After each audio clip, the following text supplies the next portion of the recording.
बिस्मिल्लाहिर्रहमानिर्रहीम। पिछले महीने राउटर्स ने एस्पार्टेम के बारे में एक खबर ब्रेक की। खबर के मुताबिक WHO की एक कैंसर रिसर्च एजेंसी जो है वो एस्पार्टेम को पॉसिबल कार्सिनोजिन करार देने वाली है। इस खबर में जिस मीटिंग का जिक्र किया गया था वो अभी पिछले जुम्मे ही हुई है, जिसमें वाकईतन एस्पार्टेम को एक पॉसिबल कार्सिनोजिन डिक्लेयर कर दिया गया है, यानी ये मुमकिन तौर पर कैंसर का बाइस बन सकता है। अब जहां इस खबर ने न्यूट्रिशन की दुनिया में एक हलचल मचा दी, वहीं बहुत से सवाल भी पैदा हुए और थोड़ा सा कंफ्यूजन भी। हम इस वीडियो में इन्हीं सवालों का जवाब देने की कोशिश करेंगे। And we will start from the beginning. Aspartame क्या है, किन मसनूआत में पाया जाता है, WHO ने एस्पार्टेम को किस कैटेगरी में रखा है और इसका मतलब क्या है, एस्पार्टेम की कितनी मिकदार सेफ है और फिर आखिर में इसका मुतबादिल क्या है। चले शुरू करते हैं। एस्पार्टेम को 1965 में एक अमेरिकी केमिस्ट ने डिस्कवर किया था और 1974 में अमेरिका की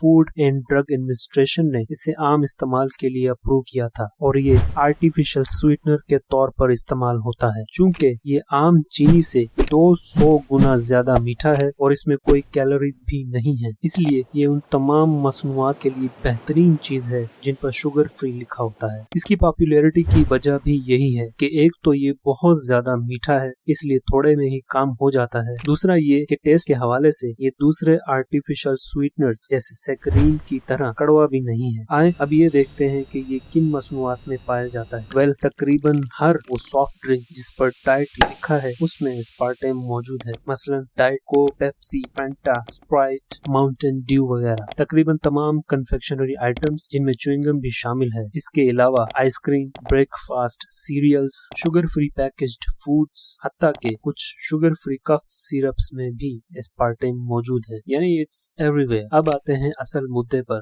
WHO की कैंसर रिसर्च एजेंसी, जिसे international agency for research on cancer के नाम से जाना जाता है, इस एजेंसी ने 7000 से ज्यादा रेफरेंसेस, तकरीबन 1300 स्टडीज और वो तमाम मटेरियल जो पब्लिश हुआ है उसका जायजा लेने के बाद एस्पार्टेम को अ पॉसिबल कार्सिनोजिन डिक्लेयर किया है। कार्सिनोजिन ऐसी शय को कहते हैं जो कैंसर पैदा कर सके, यानी एस्पार्टेम जो है वो मुमकिन तौर पर कैंसर पैदा कर सकता है। इसे IARC कार्सिनोजिन क्लासिफिकेशन सिस्टम के हिसाब से ग्रुप 2B में रखा गया है। इस सिस्टम में टोटल 4 ग्रुप्स हैं और एस्पार्टेम को तीसरे नंबर पर रखा गया है। आइए मुख्तसरन इसे देख लेते हैं। ग्रुप 1 कार्सिनोजेनिक टू ह्यूमंस, यानी वाज़ेह शवाहिद मौजूद है कि ये चीज इंसानों में कैंसर पैदा करती है, मसलन शराब नोशी, तंबाकू नोशी, आर्सेनिक और रेडिएशन वगैरह। Group 2A probably carcinogenic to humans, इस कैटेगरी में महदूद शवाहिद मौजूद होते हैं कि ये चीज इंसानों में कैंसर पैदा करती है, जबकि जानवरों में जिन पर एक्सपेरिमेंट किए गए होते हैं कैंसर के काफी शवाहिद मिलते हैं। इसकी मिसाल है anabolic steroids, human papilloma virus, NDMA और ऑक्यूपेशनल, यानी बहुत से काम या जॉब्स या प्रोफेशंस ऐसे हैं जो कैंसर का बाइस बन सकते हैं। Group 2B possibly carcinogenic to humans, इस कैटेगरी में महदूद शवाहिद मौजूद होते हैं कि ये चीज इंसानों में कैंसर पैदा करती है। इसी तरह जानवरों में भी कैंसर के काफी शवाहिद मिलते हैं। इसकी मिसालें हैं टाल्क बेबी पाउडर का इस्तेमाल, इस पर मैंने 2 वीडियोस बनाई थी, जॉनसन्स बेबी पाउडर के कैंसर पैदा करने के बारे में। इसके अलावा इंजन से निकलने वाला धुआं, ड्राई क्लीनिंग में जो केमिकल्स यूज होते हैं वो, और अब इसमें एस्पार्टेम भी शामिल हो गया। Group 3 not classifiable as carcinogenic to humans, यहाँ इंसानों और जानवरों दोनों में ही कोई पुख्ता शवाहिद नहीं मिलते कि ये चीज कैंसर पैदा करती है, मसलन चाय, कॉफी, पीने का पानी जिसमें क्लोरीन मिला हो वगैरह। यूं IARC का एस्पार्टेम को ग्रुप 2B में रखने का मतलब है कि महदूद शवाहिद यानी लिमिटेड एविडेंस मौजूद है कि ये कैंसर पैदा कर सकता है।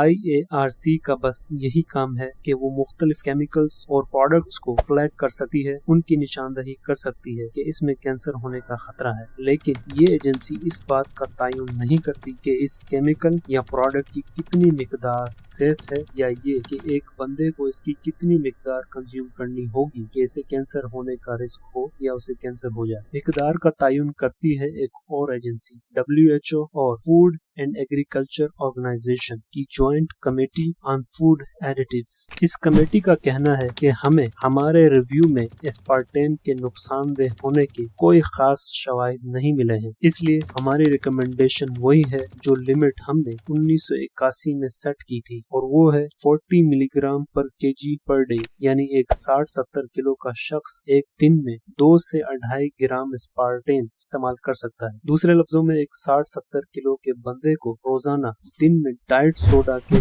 9 से 14 केन्स पीने होंगे, तब जाके वो इस लिमिट को क्रॉस करेगा। इसका मतलब है कि इस कमेटी की तरफ से तो आपको खुली छुट्टी है एस्पार्टेम को इस्तेमाल करने की। अब किया क्या जाए? एक एजेंसी कहती है कैंसर का खतरा है, दूसरी कहती है कोई मसला नहीं है, दोनों के रखो। कंफ्यूजन है ना? वीडियो के आगाज में मैंने इसी कंफ्यूजन की तरफ इशारा किया था। देखिए, मेडिसिन में कुछ भी 100% नहीं होता, इसीलिए कहा जाता है कि medicine is not an exact science. और सर विलियम ऑसलर ने कहा था कि medicine is a science of uncertainty and an art of probability. और पूरी मेडिकल रिसर्च इन्हीं अल्फाज से भरी पड़ी है, पॉसिबल काज और प्रोबेबल काज, यानी मुमकिन वजह थोड़ी सी ज्यादा मुमकिन वजह। अब यही इन्होंने यहाँ कहा है कि एस्पार्टेम मुमकिन तौर पर कैंसर पैदा कर सकता है और इसके लिए लिमिटेड एविडेंस मौजूद है। I think this limited evidence is enough evidence कि हमें एस्पार्टेम का इस्तेमाल बिल्कुल खत्म कर देना चाहिए, क्योंकि एक दौर था